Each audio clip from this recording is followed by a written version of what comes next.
Olá, pessoal. Estamos aqui para mais uma conversa para explorar melhor, entender melhor as implicações dessa guerra na Ucrânia. Então, vamos lá. Vamos conversar hoje com a professora Sabrina Medeiros, que é especialista em defesa internacional, professora do Colégio Interamericano de Defesa. Está hoje em Portugal, também foi professora da Escola de Guerra Naval no Brasil e da Universidade Federal do Paraná, Rio de Janeiro. do Rio de Janeiro. Do Rio de Janeiro. A escola, o Colégio Interamericano de Defesa, é aqui em Washington, capital dos Estados Unidos, e é uma escola ligada à OEA de alguma maneira, mas criada pelo governo americano, certo? Certíssimo, exatamente isso. Ok. Que já me deixa um monte de pulga atrás da orelha, mas tudo bem, vamos lá. Professora, queria começar, talvez, explorando um pouco como é que você está vendo para frente possíveis resultados dessa guerra no que diz respeito às alianças, à OTAN, à União Europeia. Isso vai impactar essas alianças e de que maneira? Bom, muito obrigada, Luísa, pelo convite. Antes de mais nada, eu peço desculpas, começo pedindo desculpas pela minha voz, mas espero que seja frutífero para todos. A respeito do impacto nas relações internacionais de modo geral, eu listaria da seguinte maneira. Para a União Europeia, já havia uma tendência de criação de autonomia para uma política de defesa e segurança. Então, desde que os Estados Unidos e, em especial, a Austrália interviram no processo e no contrato de submarinos da França para a Austrália, havia uma desconfiança, e essa desconfiança dentro do sistema NATO acabou acarretando na necessidade urgente de revisão da política externa de defesa e segurança da União Europeia, o que inclui a capacidade da União Europeia de ter autonomia. Também a política do 5G também trouxe essa discussão, lembrando que os Estados Unidos temiam muito a questão do 5G pela China, e a União Europeia, e aí nesse caso tinha uma vantagem, porque a União Europeia poderia prover o próprio 5G, se fosse o caso. Então, a busca por autonomia em relação à União Europeia. Agora, de outro modo, a NATO ou a OTAN, ela tem ali uma reconfiguração importante das relações de confiança. Essas relações de confiança incluem, para mim, dois aspectos. Um primeiro que é político, de confiança geral da aliança como também um instrumento político. Mas o segundo deles, que é o instrumento... Da aliança, quando você fala da aliança, dos membros da aliança entre si. Confiança política entre eles. Uhum. Exatamente, porque a aliança é necessariamente um conjunto, um regime de caráter militar, ou seja, a aliança tem essa característica. Ela é uma aliança porque ela é perene versus uma coalizão que é temporária e é usada no momento da guerra, por exemplo. Então, a aliança ela tem esse aspecto político e aspecto militar. O aspecto militar dela já inclui outros níveis de relacionamento. E, para você ter uma ideia, isso inclui, por exemplo, o Brasil ou a própria Ucrânia. Então, o Brasil, assim como a Ucrânia, já fazem parte do catálogo da OTAN e do sistema de interoperabilidade da OTAN, porque toda a base industrial de defesa desses países já tem se adaptado ao sistema OTAN há alguns anos. Para quê? Para poder entrar na OTAN futuramente? Então, na verdade, no meu ponto de vista, a discussão sobre membership, ou seja, sobre ser membro ou não ser membro, é uma discussão política que inclui muita tensão e que inclui, naturalmente, a parte mais macroestratégica da OTAN. Não era necessário, por exemplo, que a Ucrânia entrasse na NATO para que ela participasse do seu sistema de segurança. Então, o primeiro passo que é dado em termos de uniformizar o seu sistema industrial, seja o sistema receptivo de compra, ou seja o sistema que oferece para a NATO bens. Então, para que um país possa comprar do sistema OTAN, ele precisa estar dentro do catálogo, como um determinado nível, Tier 1. O que ele precisa fazer para estar dentro do catálogo? O que ele precisa modificar? E muitas coisas, porque, na verdade, ele precisa adaptar a sua base industrial de defesa para determinados protocolos, ou seja, a ideia, primeiro, de indústria de defesa estratégica, que inclui muito mais do que uma indústria de armamentos. O Brasil criou uma legislação própria, por exemplo, destinada a criar benefícios fiscais para indústrias que se encontrassem nessa esfera estratégica, e isso também acaba invocando uma maior qualidade dos bens, porque essa qualificação ou protocolização dos bens militares é feita de forma única, horizontal no sistema NATO. Isso não tem interesse econômico de adaptar esses países para eles ficarem eternamente compradores de determinados fornecedores? Sim, exatamente isso. Então, o que eu estou alegando... É tudo interesse econômico no fim, né, professora? Exatamente, Heloísa. O que eu estou alegando é justamente isso. Ou seja, existem 2 níveis desse alinhamento, né, dessa relação. Um deles é o nível formal, macroestratégico, de ser membro. O outro nível, que não é menos importante no meu ponto de vista, é o enquadramento econômico, e que está por baixo, né? Por baixo, não é nem sempre é visível, entende? Então, o Brasil, por exemplo, criou-se o primeiro tier, depois ele virou o tier segundo, o segundo tier, a segunda camada, que é justamente o fato de que o Brasil pode vender para o sistema OTAN. O Brasil mobilizou, inclusive, a América do Sul inteira e conseguiu vender por meio do catálogo da OTAN, por meio do cadastramento do próprio Brasil, ele conseguiu mobilizar o catálogo Sul, que é o chamado CAT Sul.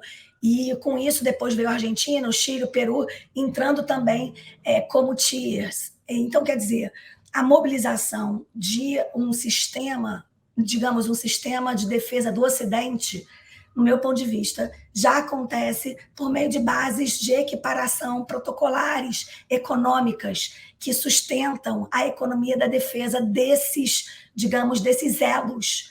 E, claro, a Ucrânia não era membro da NATO, mas, no meu ponto de vista, para ela participar do Ocidente com algum grau de confiança, esse status já era, nesse momento, o suficiente para criar relações, digamos, de estabilidade. Ocorre que, se ela anuncia que ela entra na NATO formalmente, nesse nível macroestratégico, ou o contrário, se a NATO convida, isso cria um outro regime que a gente chama de dilema da segurança. Ou seja, na verdade, criando aspectos de insegurança para os países da fronteira que não existiam antes. Claro, porque aí ela entra naquele artigo 5 que uma agressão a um é uma agressão a todos. Exatamente, exatamente. Agora, posso estar equivocada, mas eu tenho visto assim uma tensão muito grande entre alguns países da Europa e os interesses dos Estados Unidos. Então, a OTAN trabalhando muito de acordo com os interesses e a orientação dos Estados Unidos, que, afinal de contas, pagam o quê? 60% da conta da OTAN? Algo assim? Sim, não há dúvida que a OTAN é um instrumento, né, absolutamente interessante para os Estados Unidos. Tem até teoria sobre isso. Por que estados frágeis se alinham ao mais forte, para exatamente não gerar oposição? E vice-versa. Por que os fortes precisam dos fracos? Porque justamente os fortes precisam de uma rede muito maior do que o seu poder emana. Então, hoje, a gente pensando num mundo de interdependência complexa, ou seja, relações de vários níveis, é muito relevante para os Estados Unidos terem a OTAN estável. Claro que a discussão sobre a proporcionalidade da contribuição sempre aconteceu e vai continuar acontecendo. Ou seja, os Estados Unidos, em volume, sempre vão contribuir mais, mas é preciso que os outros estados contribuam no mesmo nível, que é a casa dos 2% do seu orçamento. Só que isso tem várias maneiras de se interpretar esses números. Então, vou dar um exemplo bem simples.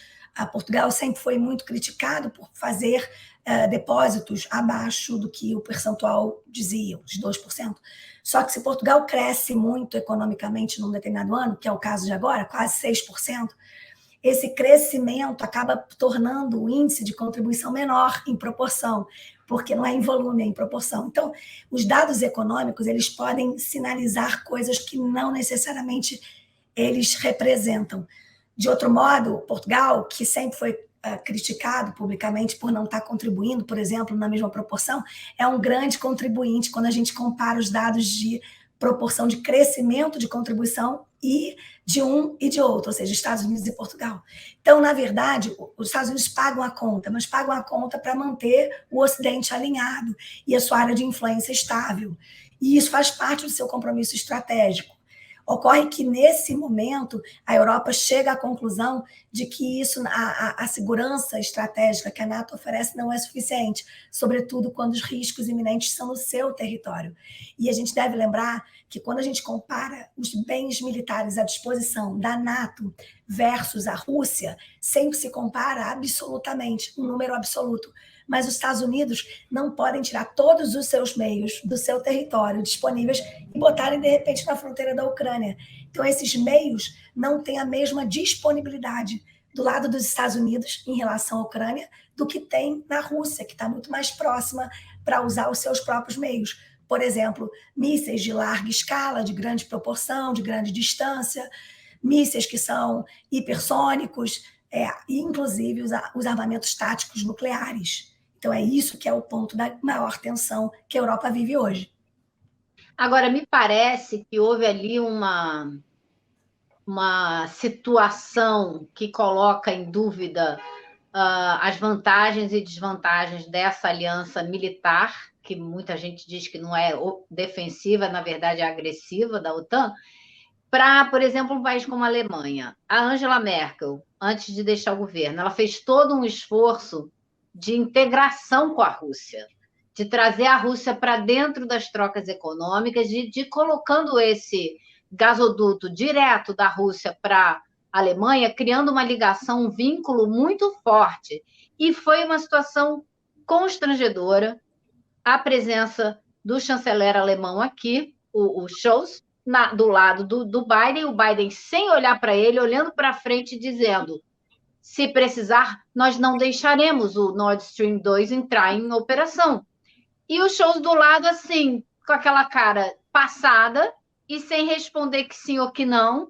Ou seja, houve uma coerção da Alemanha nessa situação do enfrentamento ali da Rússia na Ucrânia. Quer dizer, a Alemanha teve que ceder aos Estados Unidos e não colocar em funcionamento esse gasoduto e modificar completamente a sua política, que vinha sendo uma política de integração da Rússia. Estou completamente doida, professora? Não, de jeito nenhum, Heloísa. É exatamente isso. E a Alemanha, no meu ponto de vista, dentro de todo esse cenário de atores, certamente é que vai viver as maiores contradições das suas decisões anteriores. Isso porque, depois, justamente do desmantelamento da União Soviética, a Alemanha se manteve por meio da Ostpolitik, que era a política do Oeste, com entendimento sobre a Rússia, de modo que a Rússia sempre estaria disponível para, digamos, oferecer grande influência no que era a sua área de fronteira, mas que não haveria nenhum risco iminente de invasão e incursão militar. A Alemanha partiu desse pressuposto, de modo que ela criou alguns determinantes, como, por exemplo, os gasodutos, e ela também decidiu abrir mão de parte da sua energia nuclear, que talvez fosse um condicionante para a saída de crise. O problema do Nord Stream é bastante relevante citar, e eu acho que é importante a gente falar sobre isso, porque ele é uma empresa que unifica vários tipos de capital. Então, tem o maior capital dela, também é da Shell, do lado do contrato que não é o contrato russo. Então, metade do share é russo, e a outra metade é dividida, cuja maioria é da Shell, e constituída numa empresa na Suíça, que acabou de demitir todo mundo, e por isso, e não por outra razão, a Suíça também teve que mudar a sua perspectiva entre se manter dentro da sua trajetória de neutralidade ou ser contra a invasão na Ucrânia. Então, hoje a gente tem aí, só no caso Nord Stream, muitos elementos em jogo. Primeiro, que os Estados Unidos viraram os maiores produtores de gás em 2022. Então, eles também,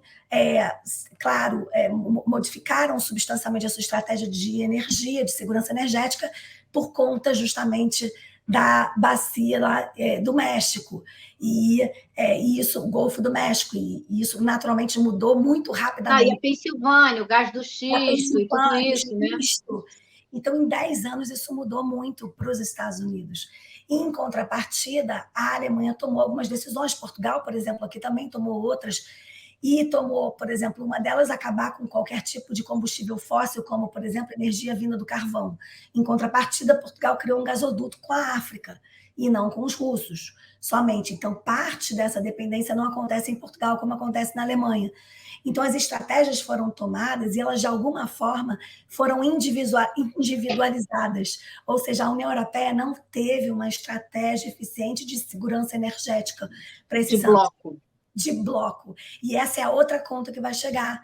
Porque as políticas que foram tomadas, elas se sobrepõem. Elas não necessariamente, elas confrontam, elas não necessariamente se harmonizam dentro de uma lógica estratégica de longo prazo. E você acha que a Europa vai tentar partir por um comportamento mais de bloco e tentar se tornar um pouco mais independente dos Estados Unidos, ou isso não tem mais jeito? Eu acho que sim, sobretudo porque mesmo que a aliança tenha significado aí um grau importante de legitimidade em relação a todo o planejamento militar, que se sobrepunha à preparação de uma eventual guerra de maior proporção do que contra a Ucrânia, apesar dessa reaproximação, eu diria, a gente tem elementos muito substantivos para dizer que a Europa hoje não tem condições técnicas militares de fazer frente à Rússia sozinha. E esses meios da NATO não são disponíveis facilmente. Então, não é possível mover uma esquadra, 2, 3, rapidamente dos A gente Estados vai ter Unidos. uma corrida armamentista na Europa? Sim, muito provavelmente o orçamento de defesa vai aumentar, já aumentou, já ganhou luz verde para aumentar substantivamente. O dilema da segurança, ele diz exatamente o seguinte, quando um determinado Estado aumenta o seu volume de gastos, os outros podem entender isso como uma grande ameaça e, portanto, eles podem aumentar também. Então, aquilo que era feito para aumentar a sua segurança acaba aumentando a sua insegurança, de modo que é um dilema. E esse dilema da segurança é o que a gente vê acontecer agora. Não há outra saída para a Europa do que se proteger. Então, há sistemas de defesa. Você lembra bem dessa terminologia que a gente usava muito na década de 80, sobre cortina de ferro, criar uma cortina? A ideia de cortina é a ideia de sistemas de defesa eficientes. E hoje não há sistemas de defesa eficientes para os meios que existem. Então, é verdade que a guerra, a invasão na Ucrânia, a guerra na Ucrânia é um ponto central de mudança de paradigma, que mostra, infelizmente, que o multilateralismo deu errado e que as nações continuam precisando investir maciçamente em defesa. Isso quer dizer que as políticas de desarmamento vão para baixo nesse cenário de importâncias e que, naturalmente, todas as discussões sobre armas nucleares, e agora uma delas que eu tenho participado ativamente como ativista, que é a Stop Killer Robots, que é sobre o uso de inteligência artificial em meios autônomos. Essa, então, que já perdeu a discussão em dezembro, vai ser muito difícil, porque tem meios autônomos potencialmente sendo utilizados em ambas partes, na Ucrânia e na Rússia.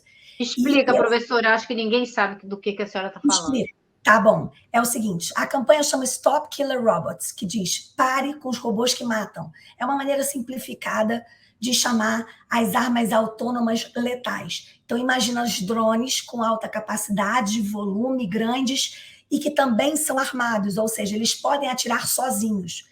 Então, tem uma discussão de caráter moral e ético que diz o direito internacional rege a guerra.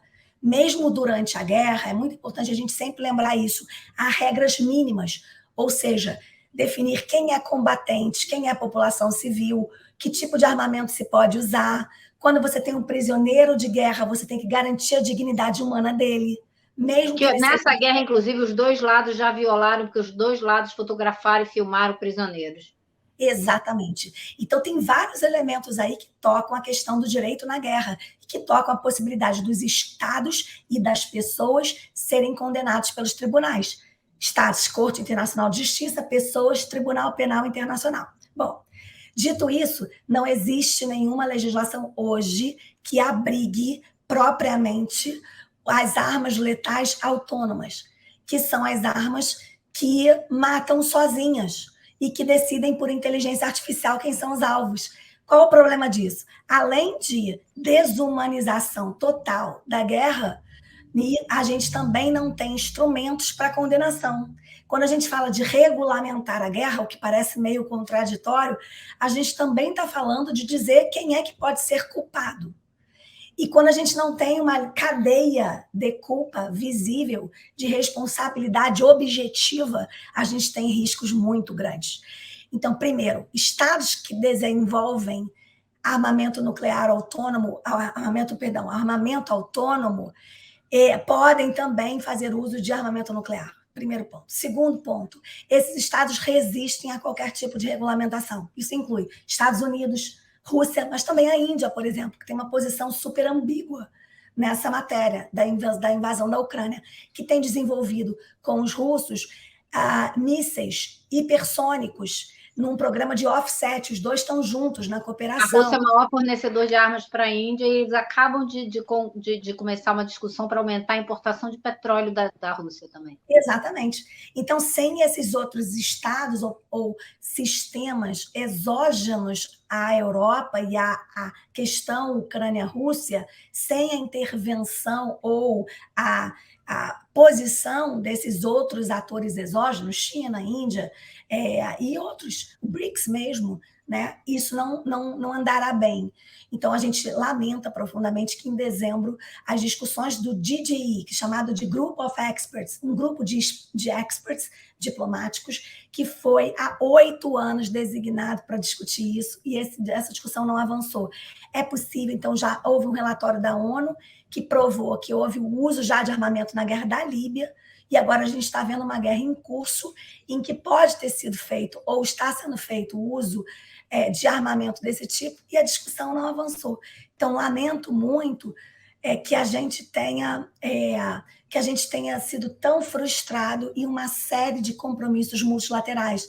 E o maior dano, para a sua primeira pergunta, né, ao sistema internacional, me parece a desconfiança ao multilateralismo. E eu digo isso porque ontem, na sala de aula, eu percebi definitivamente que a juventude não acredita no sistema multilateral. Eu acho que ficou muito claro que os Estados Unidos torpedearam o multilateralismo sempre, apesar de vários governos terem dito que eram pelo multilateralismo, mas no frigir dos ovos eles eram pela imposição da vontade americana, seja através da coerção, seja através de pagar contas, são vários meios, né? Então, é um multilateralismo que ou segue o que os Estados Unidos querem ou não existe. Eu não sei se estou exagerando, mas... Não, Heloísa, eu acho que essa é uma visão crítica relevante. Deixa eu explicar um pouco do Colégio Interamericano, para voltar um ponto. Assim, então, eu fui professora do Colégio Interamericano, da Escola de Guerra Naval da UFRJ. Na verdade, não, ao contrário, nessa ordem. Quando eu fui professora do Colégio Interamericano de Defesa, eu fui a primeira professora mulher. Eu estou falando de 2013. E foi a primeira professora mulher, a primeira professora do Sul Global. A gente estava montando, naquela ocasião, um faculty mais multinacional. Isso quer dizer que os Estados Unidos criaram o Colégio Interamericano de Defesa, na época do Kennedy, para justamente ser uma escola diplomática, no sentido de trazer as autoridades de defesa do hemisfério e evitar qualquer tipo de litígio em matéria de defesa. Salvar cabeças do hemisfério, né, professora? Pois então, e aí naquela ocasião, isso era uma escola diplomática com professores dos Estados Unidos, do War College, etc. Quando houve uma mudança e ela foi incorporada para a Organização dos Estados Americanos, então o colégio sai somente da Junta Interamericana de Defesa, que foi criada logo depois da guerra, e ele entra no âmbito da OEA junto com a Junta Interamericana. Então, foi feita uma reformulação e a gente acreditou, eu participei da acreditação do mestrado. Então, virou um curso de mestrado. E é muito interessante, porque tivemos alunos lá de todo tipo, inclusive, eu não fui professora dela, mas inclusive a Michelle Bachelet, por exemplo. Então, vários presidentes da República, ministros de defesa foram alunos do colégio, e houve uma ocasião em que um litígio entre o Peru e o Chile foi resolvido por ex-alunos que já tinham frequentado os mesmos bancos escolares. Então, o colégio tem um papel, e eu digo do colégio porque também aqui foi criada uma academia de defesa da NATO. Então, eu acredito hoje nesses instrumentos de multilateralidade, onde você coloca as pessoas, porque no meu ponto de vista, as relações, quando elas são só institucionais ou macroestratégicas, elas ignoram a presença das pessoas, que são pessoas, finalmente, que tomam decisões, que conseguem alinhavar acordos. Então, eu acredito nesse modelo. Eu fui em missão oficial pelo Brasil, depois eu volto para a Escola de Guerra Naval, e depois eu vim para Portugal, então estou licenciada e estou empregada, sou professora da Universidade Lusófona de Lisboa atualmente, estou há 1 ano aqui.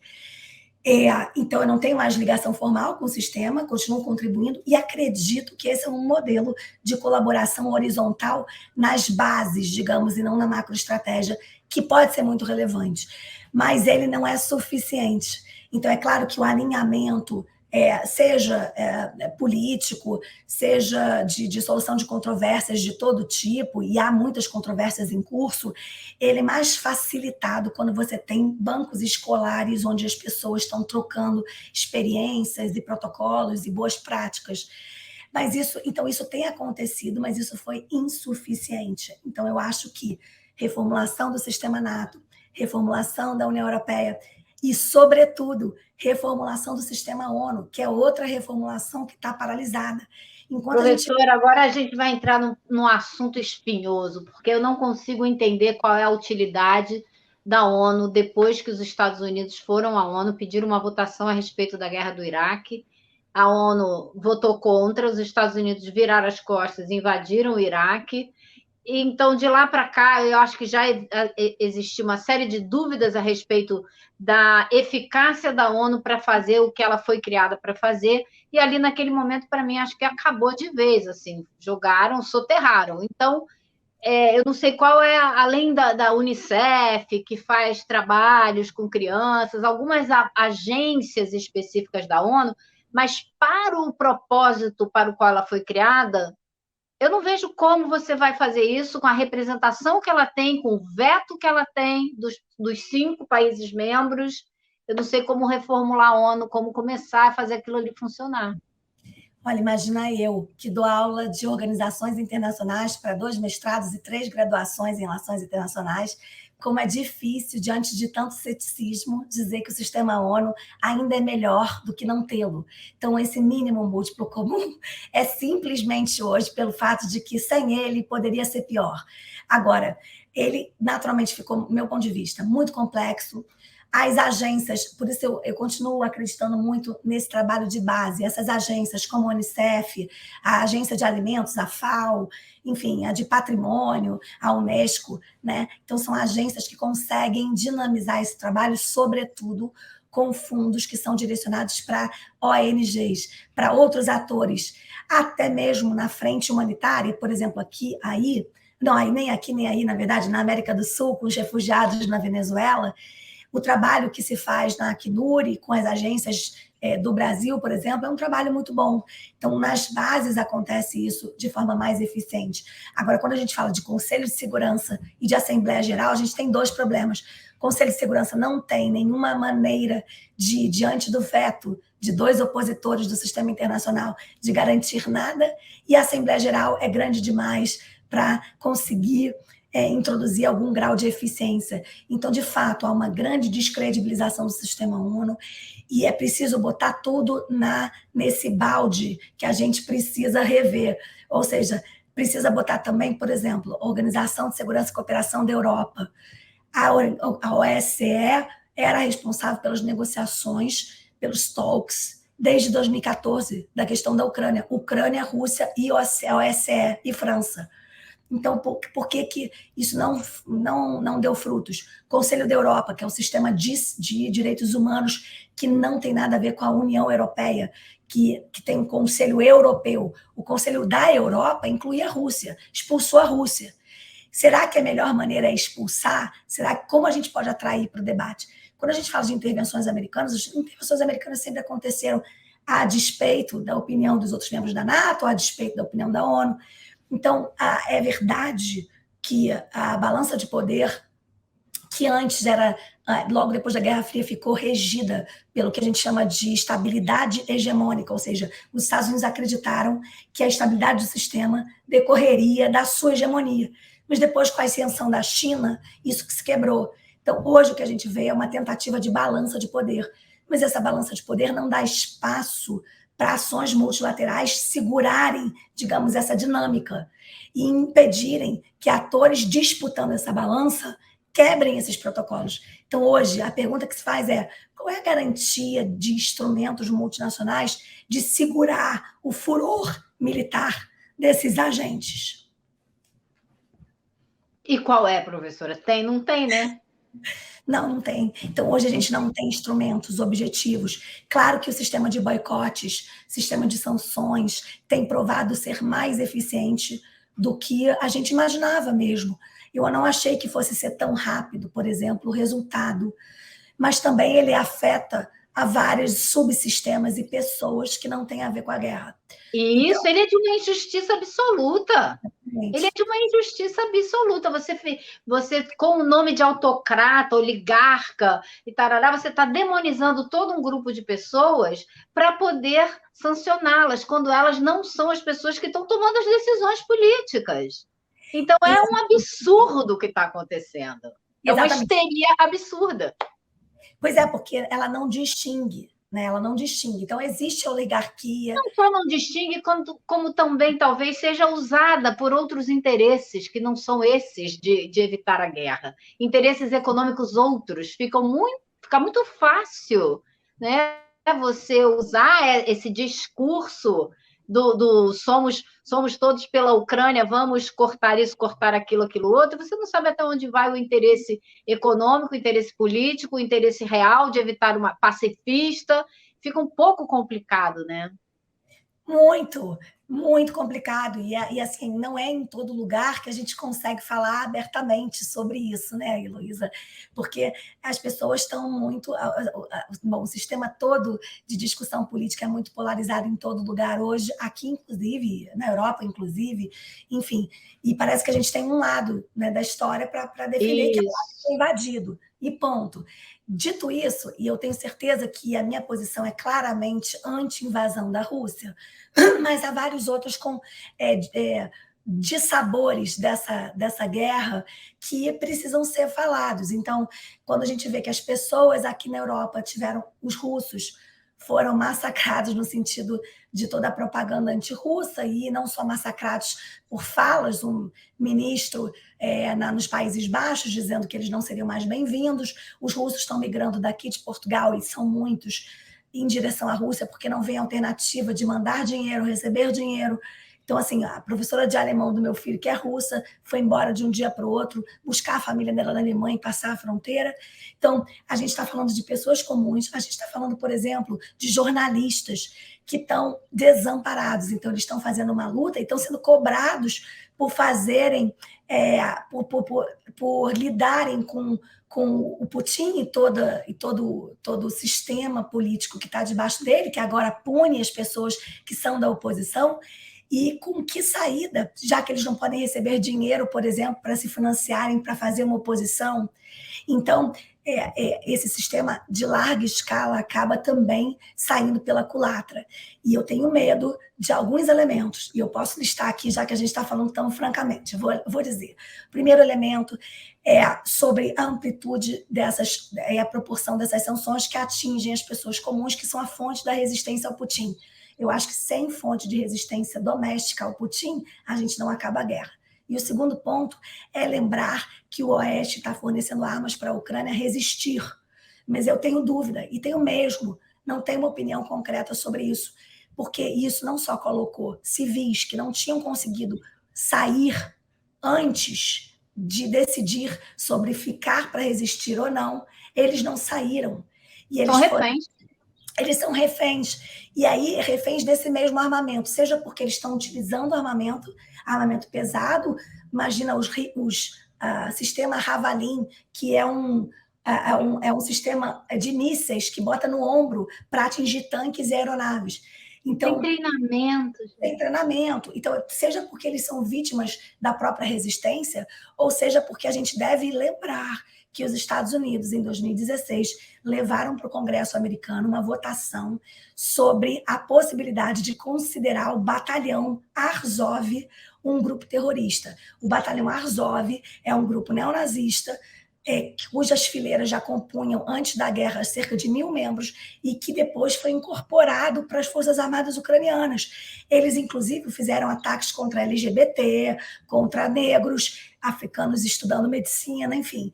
Então, há uma série de alegações que não correspondem ao governo do Zelensky propriamente, mas que estão ali nas... que são grupos com os quais ele se acomodou para poder permanecer no poder. E que os Estados Unidos estão armando, como armaram os Mujahideen no Afeganistão, que criaram a Al-Qaeda e viraram o problema que viraram. Ou seja, mas vende-se arma e todo mundo ganha dinheiro, né, professora? Esse é o medo. Então, esse é o ponto. A gente não pode deixar de discutir isso, porque, mais uma vez, a gente pode perder o controle, a gente, porque o Ocidente todo é responsável por isso.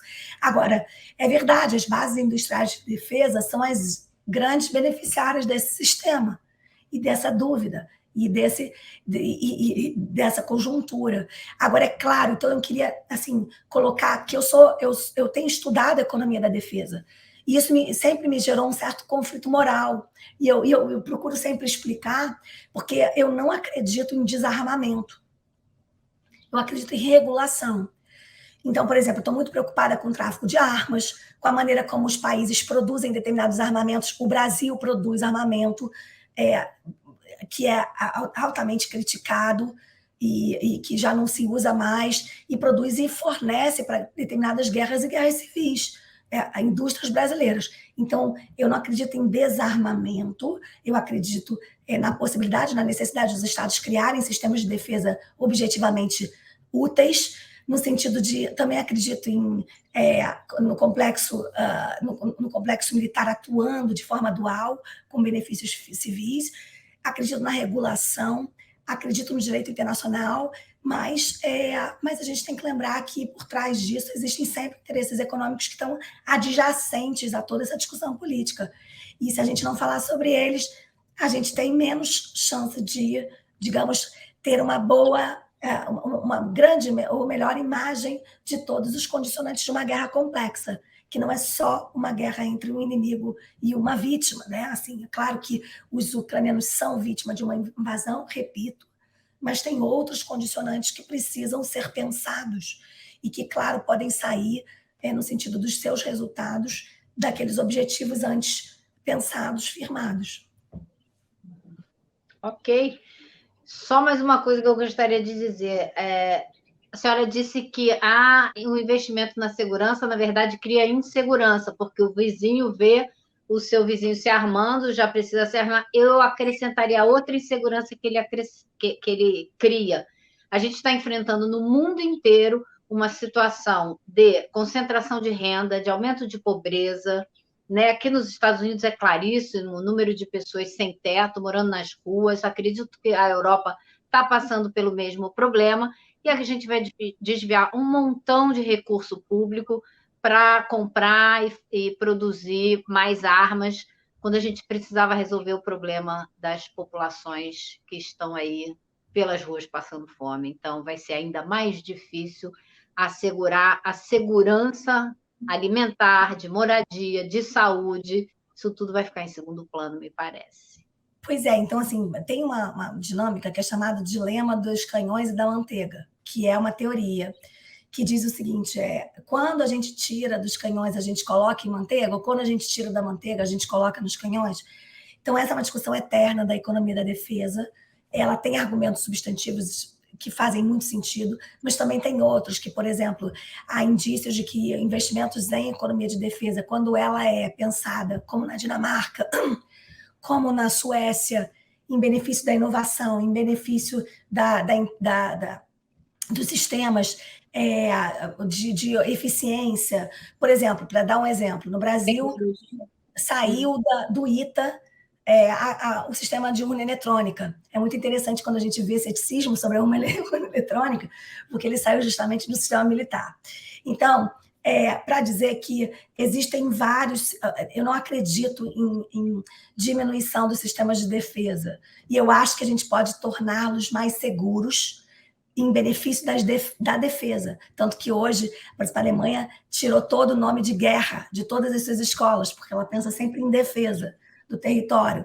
Então, há maneiras de falar de economia de defesa sem ser economia de armamento, economia de defesa de infraestrutura portuária, de proteção dos portos, de inibir o tráfico de armas, o tráfico de drogas. Então, a economia de defesa é muito mais ampla que parece ser, mas é preciso que ela seja instruída por objetivos que caracterizem as questões de caráter humano. Então, ela pode ser instruída para que ela aconteça em benefício das fronteiras. Então, por exemplo, o problema da criminalidade do Brasil, para mim, passa e começa pelo tráfico de armas. Não tem nada além disso que se manteria sem o tráfico de armas, sem os grupos paralelos. Então, é da economia de defesa o problema de sustentabilidade de sistemas eficientes de controle de fronteiras, por exemplo, de vigilância. Então, quando a gente pensa em economia de defesa, é possível sustentar lá um percentual do PIB que não seja o percentual da Arábia Saudita, mas que seja lá na casa dos Estados Unidos, né? Nos Estados Unidos, e que mantenha-se por meio de procedimentos éticos, morais e humanizados. Então, eu acredito nisso. Só que isso tem menos